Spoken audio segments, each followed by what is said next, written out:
கையில் எடுத்துக்கொண்டு அதே வசனம் 30 யாத்திராகமத்தின் புஸ்தகம் 34ஆம் அதிகாரம் எடுப்போம். யாத்திராகமம் 34ஆம் அதிகாரம் 10ஆம் வசனம்.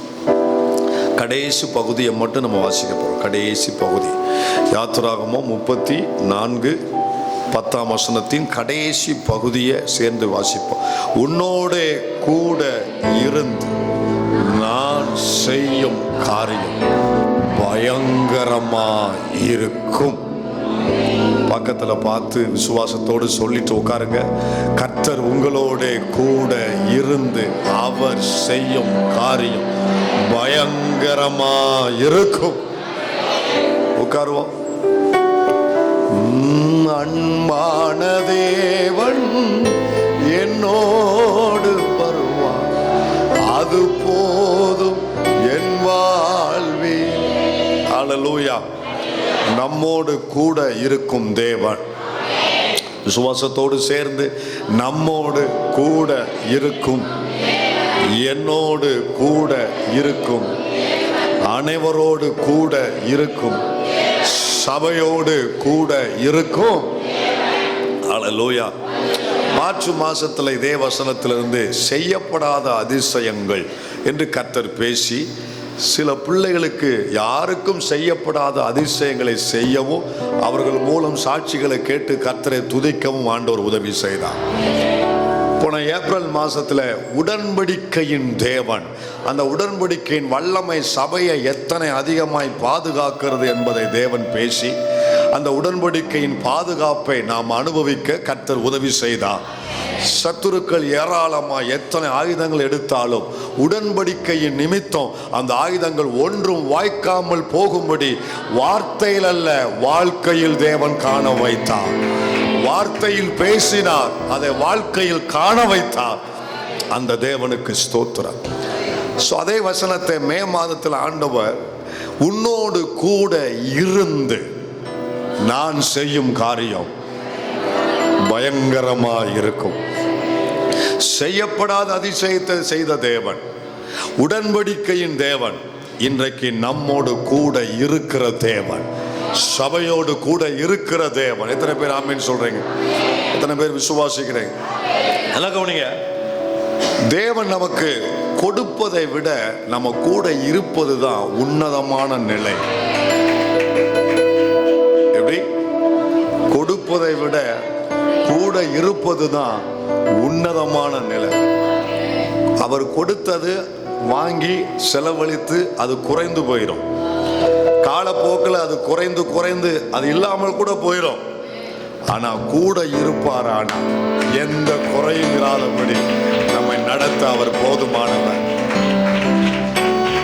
நீங்க சந்திக்கிற சவால் பெருசா இருக்கும்னா நீங்க ஆண்டவர்கிட்ட எனக்கு அதை தாங்க இதை தாங்கன்னு கேட்காம நீரே என் கூட இருக்க வேண்டும் என்கிற ஒரு ஜெபத்தை முன்னால வைங்க. ஏன்னா வாங்கினதை கொண்டு பிரச்சனைகளை நம்ம சரி செய்ய முடியாது.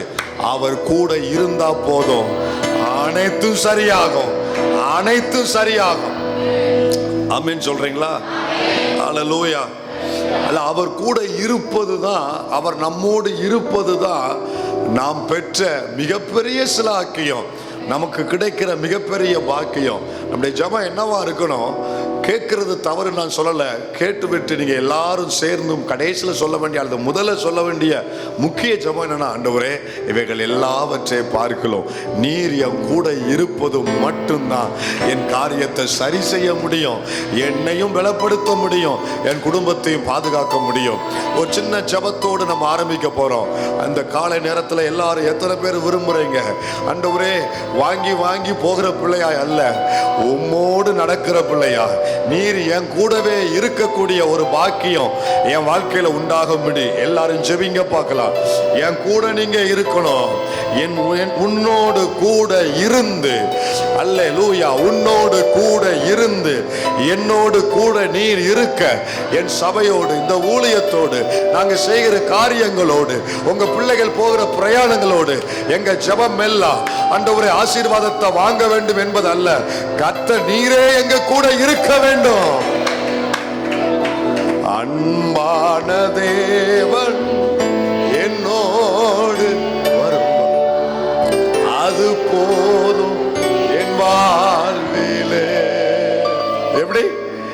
அன்பான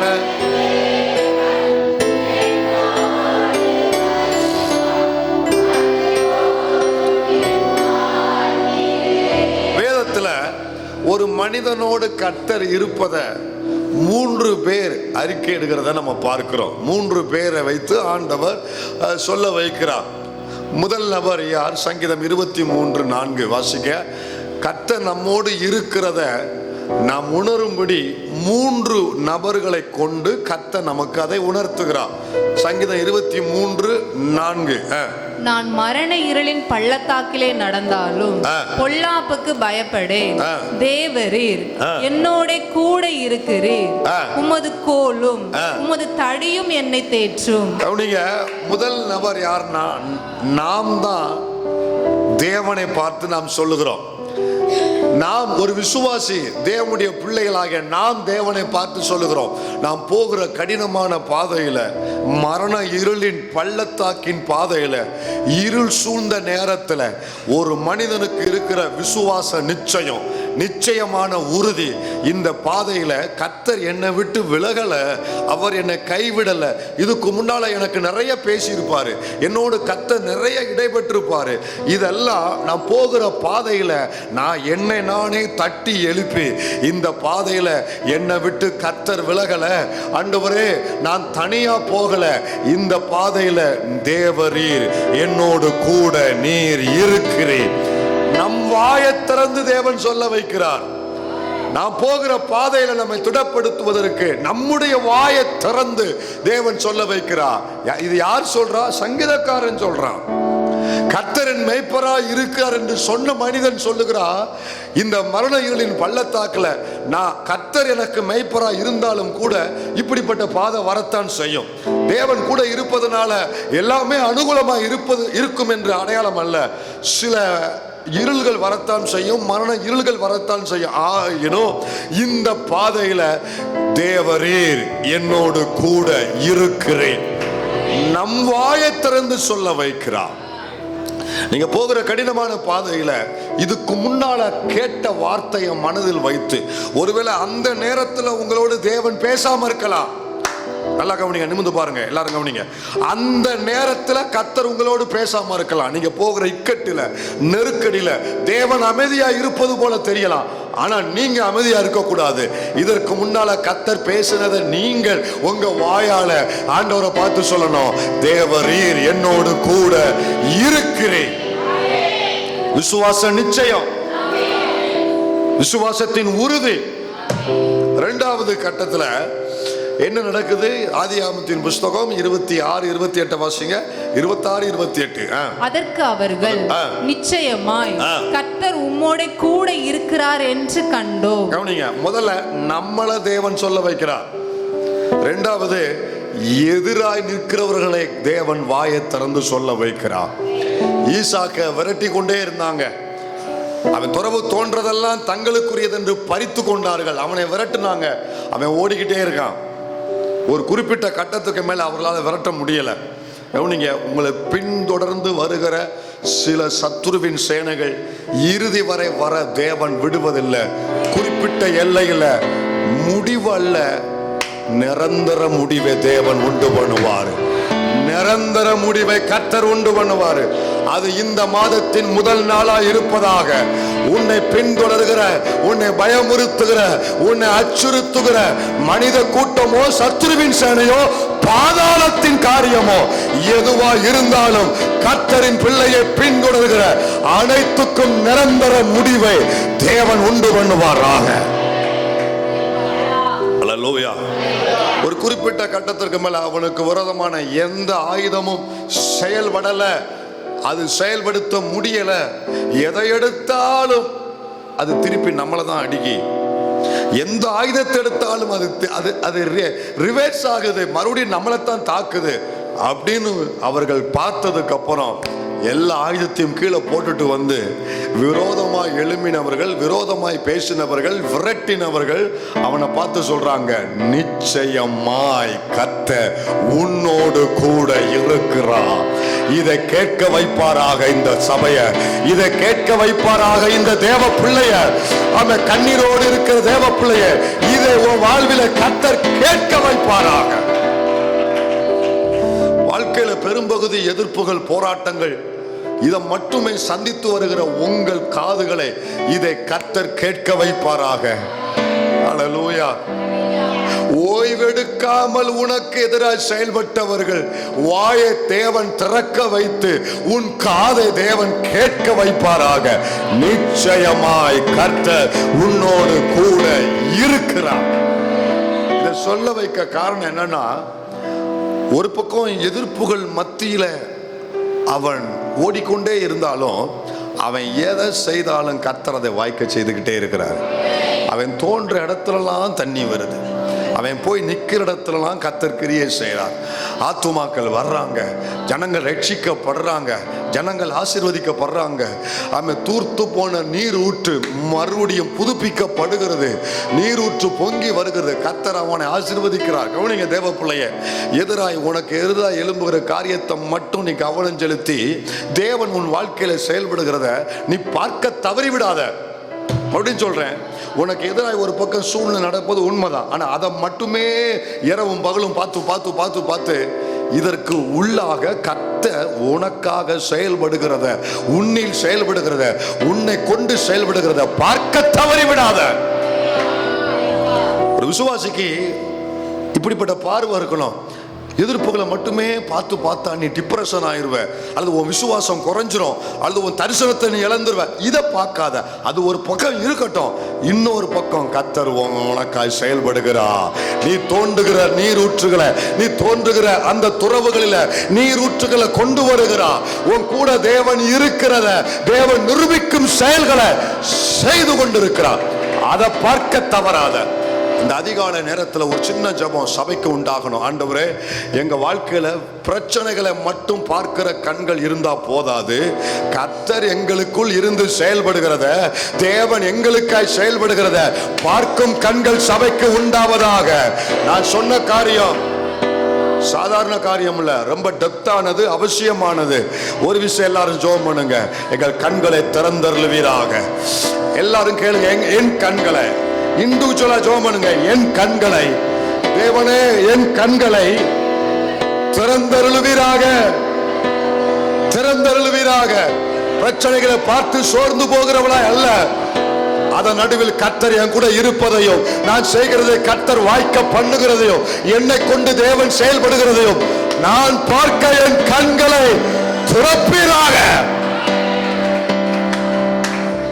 என்ன பாருங்க, சுத்திய எதிரியின் பட சூழ்ந்திருக்கிறது மட்டும்தான் வேலைக்காரனுக்கு தெரிஞ்சிச்சு. ஆனா எஜமான் எலிசாவுக்கோ பிரச்சனையை பார்க்கிற கண்கள் மட்டும் அவனுக்கு இல்லை, அதன் நடுவில் பரலோகத்தின் அக்கினி மயம் கொண்ட ரதங்கள் சூழ்ந்திருக்கக்கூடிய தேவனுடைய பாதுகாப்பை பார்க்கிற கண்கள் இருந்துச்சு. நமக்கு சோர்வு எப்ப வருதுன்னா, தேவன் இல்லைங்கிற, தேவன் இருக்கிறாரு, உன் கூட தான் இருக்கிறாரு, உன்னை கொண்டுதான் செயல்படுகிறாரு, ஆனால் பார்க்கக்கூடிய கண்கள் உங்களுக்கு இல்லை. சில நேரங்கள்ல பிரச்சனை பிரச்சனை, போராட்டம் போராட்டம், இதை மட்டும்தான் நீங்க போக்கஸ் பண்றீங்க. இதை பார்க்கிறத நிறுத்துவோம். கர்த்தர் செயல்படுகிறத பார்க்கிற கண்கள் நமக்குள் உண்டாக தேவன் கிருபை தருவாராக. அல்லேலூயா. இவன் என்ன செய்தாலும் தேவன் அதை வாய்க்க பண்றாரு. இவன் செய்கிற காரியத்துல கர்த்தர் கூட இருக்கிறாரு. தோன்ற துறவுகளை தண்ணீர் ஊற்று வருது, இதை பார்த்துட்டாங்க. அவங்க சொல்லும்போது என்ன சொல்றாங்க தெரியுமா? கர்த்தர் கூட இருக்கிறான்னு சும்மா வாழ்த்து சொல்லல, கவனிங்க, கிரிட்டிங்ஸ் பண்ணிட்டு போகல. கர்த்தர் கூட இருக்கிறாருப்பா அப்படின்னு உதட்டளவுல சொல்லல. அவன் எப்படி சொன்னா? எல்லாரும் சேர்ந்து வாசிங்க. நிச்சயமாய் கர்த்தர் உம்மோடு கூட இருக்கிறார் என்று, இருக்கிறார் என்று. ஆண்டவர் என்ன சொன்னார்? கர்த்தர் உங்களுக்கு செய்யும் ரட்சிப்பை காண்பீர்கள். கர்த்தருடைய செய்கையை கர்த்தர் காண வைக்கிறாரு. கர்த்தர் நிச்சயமாய் உன் கூட இருக்கிறார் என்று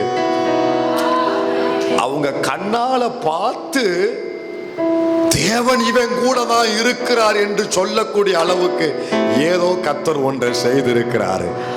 அந்த ஏதோ ஒன்றை இந்த ஊழியத்துல, இங்க இருக்கிற உங்க வாழ்வில, உங்க குடும்பங்களில, உங்கள் பிரயாசங்கள்ல தேவன் செய்வாராக. கண்டோம், கர்த்தர் கூட இருக்கிறார் என்றதை கண்டோம். கண்டோம். உங்களுக்கு தான் தெரியல, ஆனா தெரிய வேண்டியவனுக்கு தெரியும். உன் கூட இருக்கிறது உனக்கு தான் தெரியல. பக்கத்துல பார்த்து சொல்லுங்க, கர்த்தர் நம்ம கூட இருக்கிறது. நல்லா குலுக்கி சொல்லுங்க. ஏன்னா அந்த மாதிரி நேரம் கர்த்தர் உன் கூட இருக்கிறது நமக்கு தான் தெரியல. யாருக்கு தெரியணுமோ அவனுக்கு தெரியுது. தெரியுது, தெரிய வைக்கிறாரு. அன்பான தேவன் என்னோடு அது போது. மூணாவது தேவனே சொல்றாரு. இங்க மோசையை பார்த்து 34:10 தேவனே சொல்றாரு. என்ன சொல்றாரு? உன்னோடு கூட இருந்து நான் செய்யும் காரியம் பயங்கரமாயிருக்கும். முதல்ல யார சொல்ல வைக்கிறாரு? இதுக்கு முன்னால நம்மளோடு பேசி நம்முடைய வாயை திறந்து விசுவாசத்தோடு நம்மளை அறிக்கையிட வைக்கிறாரு.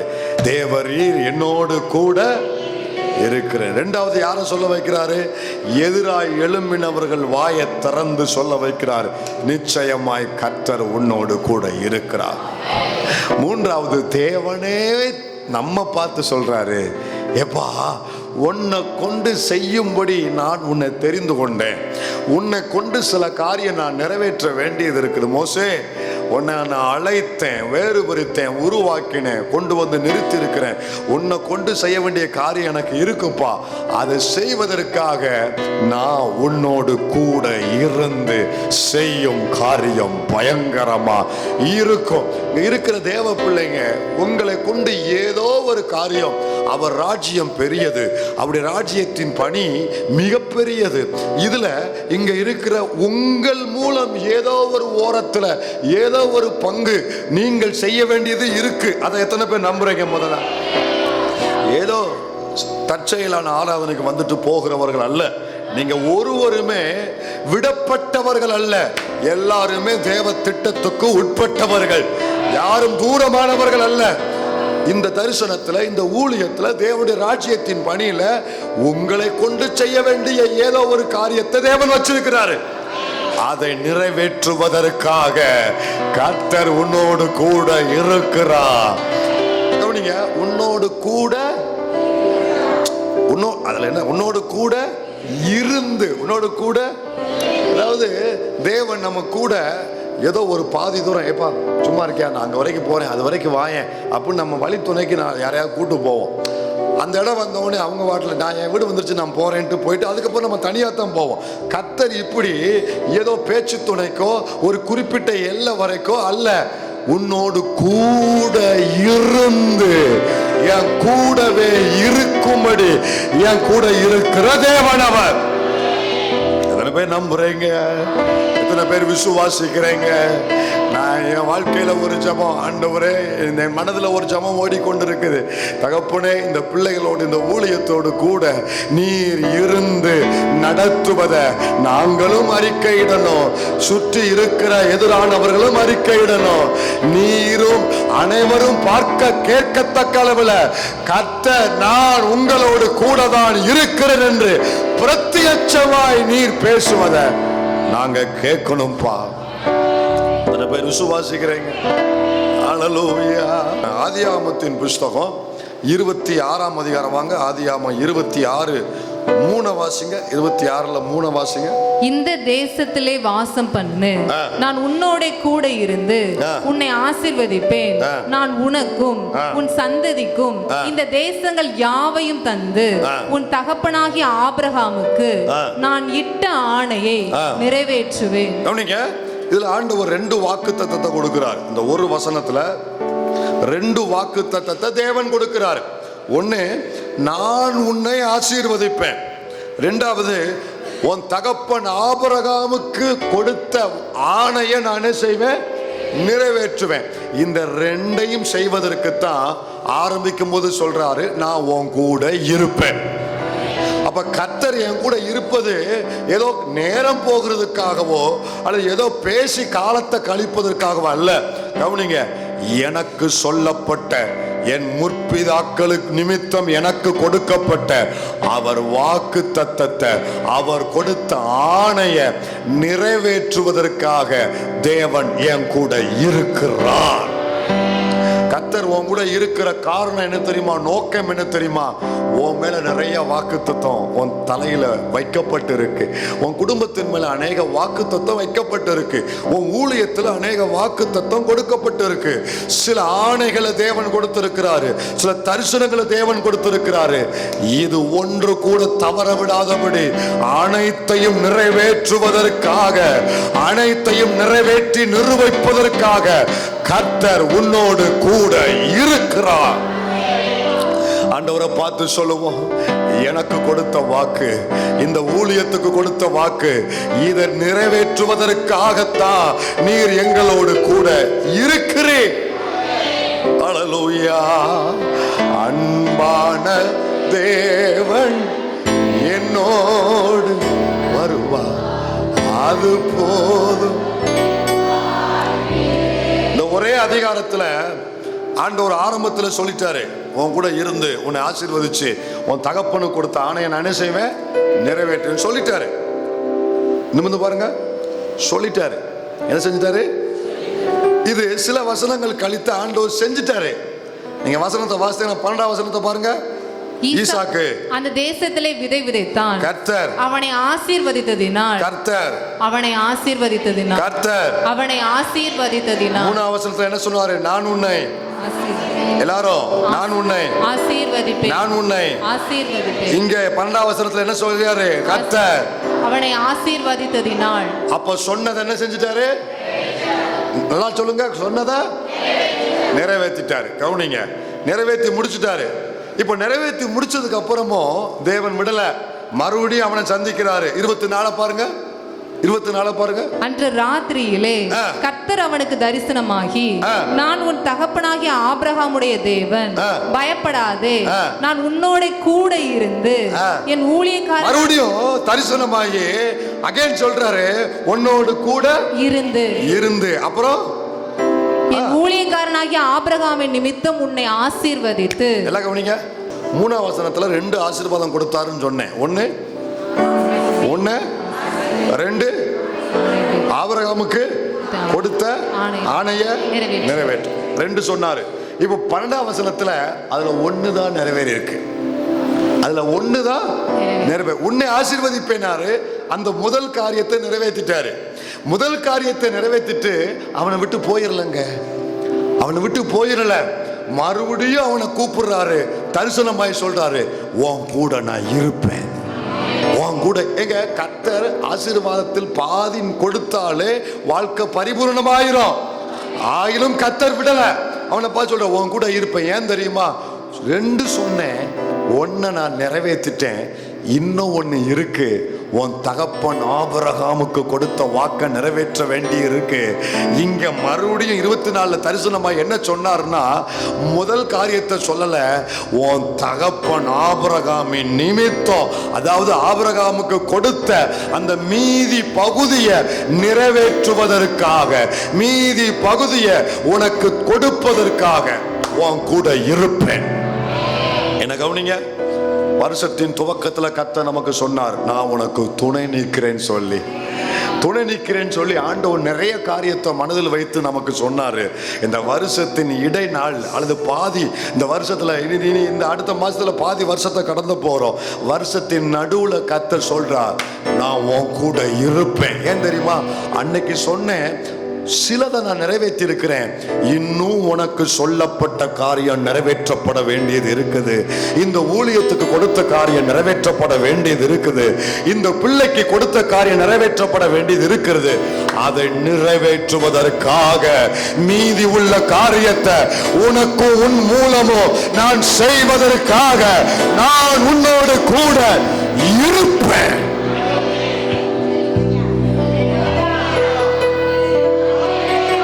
அன்பான முழங்கால அது போதும்.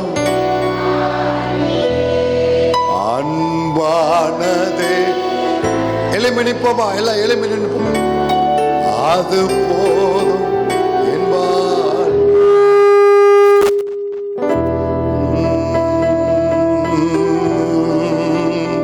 அன்பான தேவ என்னோடு அது என் கூட நீங்க இருக்கணும்னு விரும்புற பிள்ளைங்க மட்டும் உங்க கரங்களை மேல உயர்த்தி நல்ல வாய் திறந்து எல்லாரும் ஜெபிக்கணும். எல்லாரும் ஜெபிக்கணும். எல்லாரும் ஜெபிக்கணும். உங்க கூட அவர் இருக்க விரும்புறவங்க அத்தனை பேர் என் வாயை திறந்து சொல்ல வைப்பேன். எதிராக எழும்பினவர்களையும் சொல்ல வைப்பேன். இந்த காலை நேரத்தில் நீரே என்ன கரம் பிடித்து சொல்லுகிறேன், நான் உன் கூட இருக்கேன். என் கூட, என் குடும்பத்தில் எனக்கு வேற எதுவும் ஆசை இல்லப்பா, நீங்க எங்க கூட இருந்தா போதும். இந்த ஊழியத்தோடு நீங்க கூட இருந்தா போதும். எங்க பிள்ளைகளோடு கூட நீங்க இருந்தா போதும். நீர் சொன்னதை செய்வதற்காக, சொன்னதை நிறைவேற்றுவதற்காக என்னோடு கூட இருக்கிற தேவன். ஹல்லேலூயா. இந்த வார்த்தைக்காக முழு உள்ளத்தோடு கர்த்தரை ஸ்தோத்திரம் பண்ணுவோம். ஹல்லேலூயா. தகப்பனே, நீர் பேசின நல் வார்த்தைகளுக்காக ஸ்தோத்திரம்.